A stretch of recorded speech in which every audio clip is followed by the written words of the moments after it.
Selain menargetkan kapal Amerika Serikat di Laut Merah, Houthi Yaman dilaporkan baru saja menyerang jet tempur militer Washington.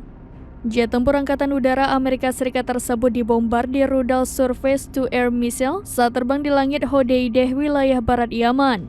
Tak ayal jet tempur Amerika Serikat itu pun oleng dan terbakar hebat di udara sebelum jatuh menghantam tanah. Sekedar informasi, rudal SAM adalah rudal yang ditembakkan dari permukaan dengan menargetkan objek yang berada di udara. Melansir Tribun News, foto-foto serangan rudal Houthi ke jet tempur Amerika Serikat itu diunggah di media sosial X Software News pada Kamis 1 Februari 2024.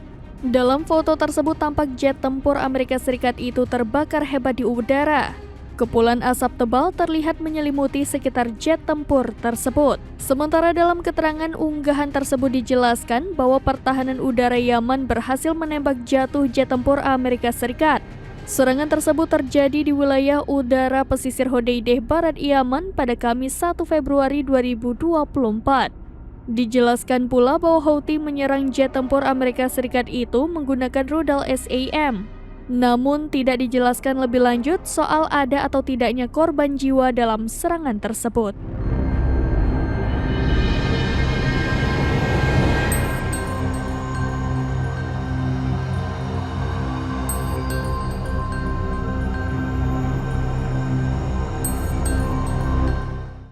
Download Tribun X sekarang, menghadirkan lokal menjadi Indonesia.